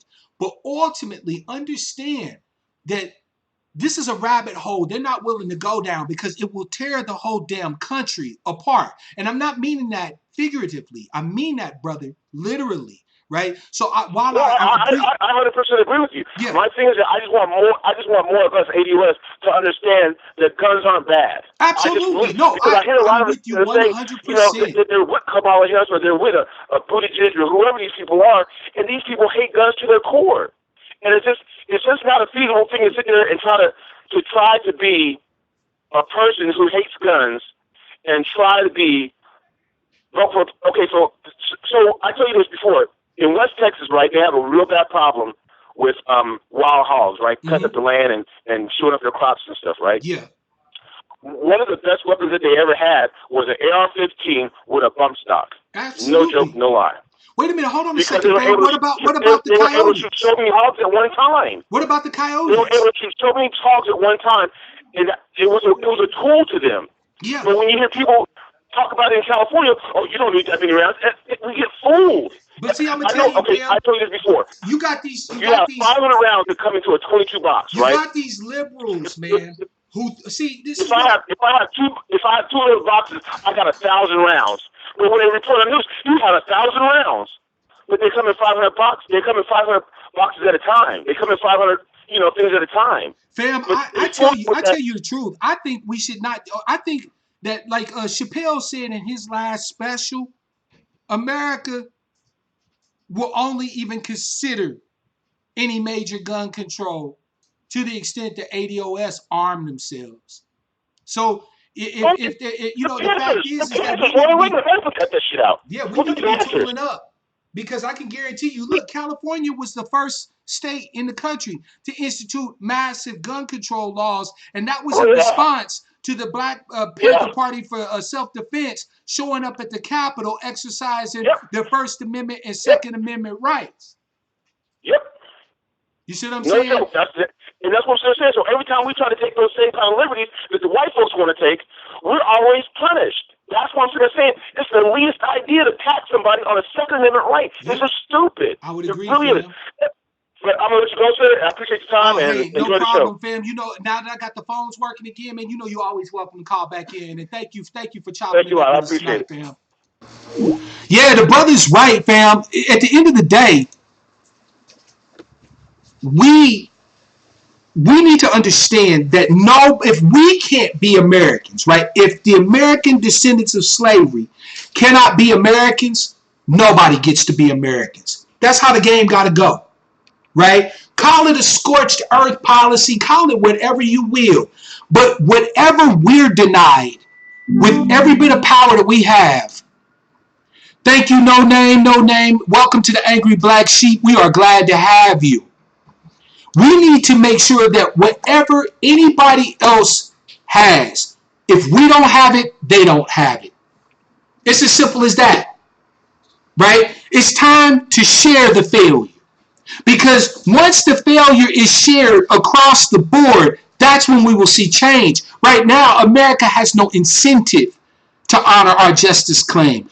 We need to make it hurt. It doesn't cost America enough yet to look at honoring our justice claim and making whole the American descendants of slavery. We start with politics, but that's just the first battle of a front that expands across every area of human activity, fam. And I need y'all to understand that, right? This thing is bigger than just cutting the check. Just like always, fam, who's going to save America? ADOS. And we're going to do it not because we're trying to save America. We're doing it because we need to do it to save us. With this time, we're not the mules. This time, everybody's going to follow in behind us. We are setting the tempo. We are setting the pace. And they can either catch up or fall behind. But no more of the status quo. No more business as usual. No more of these faux ersatz, wannabe progressive, soft racist bastards dictating to us what we advocate for, who we advocate for, and so on and so forth. No, not anymore. In conjunction with our ancestors, may they rest in honor of our unique lineage and heritage. We go forth into the fray, armed with the data, clasping each other's hands. We're going to get this done. We're going to finally put paid to the oldest debt America still owes. And at that particular point, we will move forward as one nation to face our fate, whatever it ultimately will be together. It has to be that way. Because if it is not going to be that way, no amount of checks they cut is going to make any bit of difference. This is going to be my last call, fam. Calling from 404, it's your man Mark Black. What's your name, where you calling from, and what's on your mind? My name is Shatira. I'm calling from Atlanta. Shatira, how you doing, sister? Welcome to the broadcast. Go ahead and talk to us, fam. I'm doing well, sweetie. How's everybody doing? But yeah, as far as this whole conversation is going, concerning firearms, this is like we don't even think about this. It's like I've been shooting since I was 7 years old. Mm-hmm. I'm from Georgia. You know what I'm saying? Yeah. And I was always taught, don't mess with white folks. White folks do this right here. This is what they do. Okay? Yep. This is real talk. So my thing is like, why is this even a question? Yeah, I hear you. At the end of the day, I have found, sister, that there are, and I won't name them because first of all, I cannot. And I don't like to speak on things I don't know for certain. But I have come to understand that there are powers behind the powers, right? There are faces that we see, but there are powers behind. Now, I'm not talking about like the Illuminati and all that conspiracy theory bullshit. What I'm talking about, though, is that there are powers that drive the actions of the people whose faces that we see that are allegedly empowered, right? And these powers have an agenda. Now, some have called it the deep state. Some have called it globalization, or whatever the case may be. But what I have found is that these powers love nothing more than to foment revolution everywhere they go around the world. What America needs, sister, is not a revolution. A revolution is a full term, right? If you look at mathematics, a circle, you start from any point on a circle and you make a full revolution. Where do you end up back? Same point. The same point. Exactly. You end up back at the same point. What America needs is an evolution. We need to be on a spiral, right? We need to be constantly moving onward and upward. But the powers that control the powers, the faces that we see, don't want that because that means their end. That means their demise, right? The reason why we as ADOS are so important is because we serve actually two important purposes in this country. Number one, we are the canary in the coal mine. Whatever happens to us ultimately will happen to every American. We've seen that all throughout history, right? No matter what it is, if it will happen to us, it will ultimately happen to every other American. That's number one. And number two, we're the only ones that know just how bad this whole shit gets. Multi-generationally, we understand in a way that no other people in America can understand just truly how bad a runaway government gets. Remember, it was government that instituted slavery. It was government that instituted debt peonage, convict leasing, separate but equal, and Jim Crow. It was government that sanctioned lynchings and so on and so forth, right? We know better than anybody what a runaway government looks like, what a government who has no interest in your livelihood, your protection, your sustenance. We know what that looks like better than anybody, right? So I would argue that our renewed commitment to political savvy doesn't just benefit us as ADOS. It benefits America by default. Because the fact is that we're the one group that America has never been able to break. Trust me, America has tried, but we are unbowed and unbroken. Correct. However, what I would say, brother, is that when we talk about political savvy, we have to understand that if someone doesn't benefit you, you let them go. Yep. Correct? Absolutely. So my thing is, I totally get the whole, my votes are for sale. That's totally true.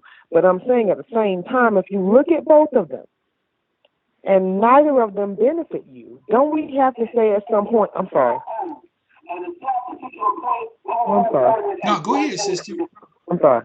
No, I hadn't, but the music came up. But, no, you were playing in the background. But the thing is that we have to look at who benefits us. Absolutely. And I don't see either party benefiting us. I agree. But I do see one party benefiting us more. I agree. And what party is that? So, I mean, at this point, it would be the Republicans. But at the same time, I'm also able to say that, no, I can't. I don't know if I would support a Republican. Okay, so let's talk about that for a second, right? Don't be afraid, sister. Ahead. You at home, right? Absolutely. This is fam talking. So let's chop it up real quick about that, okay? Because I will be the first one to tell you that I not only understand that sentiment, but I think that it's more true than a lot of us would like to give it credit for.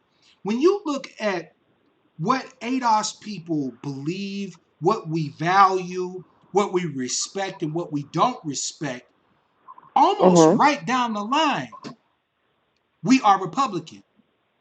When you look at us culturally, I mean, right? And I'm not talking about the dysfunctional one among us, and I'm not slighting them. Dysfunction exists across all social economic spectra of ADOS people, right? But I'm talking about the poorer ones amongst us. I'm not talking about them when I say that we all tend, those of us who have a little something, a little place to stand, right? You know, the cracks, the weeds that are growing up through the cracks of the pavement. We all tend to lean conservative socially. We do. Right? As a whole, yes. As a whole, in general, yes, ADOS are conservative. Okay. As a whole, yes. So we already have that in common with Republicans. If Republicans talk about family values and talk about the need to, do something reasonable about abortion, because more black children have lost their lives to abortion than anything else, right? That's a problem for me. I'm sorry. You can be offended by that or whatever. I'm not saying that I think women shouldn't have that. No, this is true. Go ahead. I'm listening. But you know what I'm saying? Let's tell the truth and shame the devils, right? So when the Republicans talk about those things, we resonate with that, right? When they talk about the need for individuals to have the opportunity to be able to sustain their families and to sustain a high quality of living as Americans, we resonate with that. We're the most aspirational group of Americans in the country. We're the ones that believe in the American dream when nobody else does. So when the Republicans talk about that stuff, we resonate with that, right? The thing is that we, however, have been sold a bill of goods when it comes to the Republicans, because we believe that somehow or another the Republicans are more racist than the Democrats. I would argue at this point, like you said, sister, that there is basically, when you're talking about whiteism or racism, right, white supremacy, there is no difference between Democrats or Republicans. So if there is no difference, I agree with that as well. If there is no difference between Democrats and Republicans when it comes to one of the most major things that we have an issue with, which is racism, then that means that we have to find some other area in order to make a determination as to whether or not we can in some way mess with them or interact with them or deal with them. I would argue at this particular point, although I am not a Republican, I would argue that we actually have more in common with the Republicans, and many of us can find common ground with Republicans if we so chose. Now, having said that, Tim Samore is right in that we do have to pay attention to the fact that Republicans have more open, out in the open, dyed in the wool, avowed racists, right? Correct. You feel me? Correct. Like, so if there's a policy or a structure or an institution that's put in place that's clearly racist, I know Republicans had a hand in that, right? But Right. now I mean, to it's do fair the to say that. really, It's but to fair do the assessment. really dirty shit to us, it takes a Democrat to do that. And that's a because fact. everybody has the vote. That's a Correct. fact. To do the dirtiest shit to ADOS people, it takes a Democrat to do that. Look at William Jefferson Clinton's administration and the institution of Biden's crime bill and the 3 strikes laws and the criminalization and mass incarceration of our people, right? Look at Barack Obama during the subprime crisis, giving money to Wall Street and GM and everybody. Meanwhile, ADOS people lost their houses in droves, right? And so on and so forth. Look at the elimination of AFDC and turned it into TANF and so on and so forth. Look at the reduction of Small Business Administration loans under Barack Obama's administration. Shrub, right? George W. Bush gave more small business loans to black folk, to ADOS people under his administration than Barack Obama did. Yes, the Republicans can do us dirty and often do. And they will make it clear that they out to do us dirty. But to do the real undercover, shady, filthy, nasty shit to ADOS people, it takes a Democrat to do that. Touche. But brother, what I'm asking you is, this is my thing. Because, I completely agree with what you're saying. But what I'm saying is, what do we do when we sit up there and we feel like neither one of them, we know both of them will screw us over? Yep. We know that. Okay? Yep. Then we keep boot we to know neck. We know both of them ain't shit. We keep boot to neck. This is why what the sister said earlier was so important. This gotta stop being about just coming at. I don't give a fuck about Bernard Sanders, right? I don't give a damn about Chameleon Harris. I don't care about Corny Booker. I don't care about none of them fools, right? I really don't. I'm like, I've been over them. My whole point is that at some point, our advocacy got to stop being pointed directly at Democrats. And we need to share the ADOS love, if you will. We need to be talking to Republicans, right? Everybody make fun of Diamond and Silk. But Diamond and Silk was able to get in front of Steve King, one of the most racist Republicans I've ever heard of, next to Strom Thurmond, and get legislation done. Okay? So don't tell me that simply because somebody is racist and Republican that we can't have a sit down, that we can't have a meeting of the minds. We need to start branching out our advocacy and focusing our efforts on both parties. Period. And I agree. But what do we do when it's like so not covertly, but overtly? It's overtly racist. Like what? I mean, what do we do? We call the shit out. We give them fire, shade, and smoke. Like do we take the short though? Fire, shade, and smoke, sister, is free. If ADOS ain't got nothing, we got that. We call what did we just do tonight when we talked about Sean King's grifter ass? We called him out. Well, yeah, I ain't fucking with Sean King like that. But you feel me? I get you. Right? We didn't let that fool get a pass. We didn't let him slide. No. When we saw the fuckery, we have been and will be all over it. Our essential advocacy, sister, doesn't change regardless of who it is that we are advocating with or against, right? Our advocacy is being for the uplift and the honoring of our heritage, our lineage, and the payment of our justice claim. That's our advocacy. That's not going to change just because the person we're sitting in front of happens to have an R at the end of their name or a D, right? And our response to their attacks, their slights, their disrespect of us is going to be the same regardless of whether they carry a D or an R after their name. Like old boy Pete said, anybody can get it.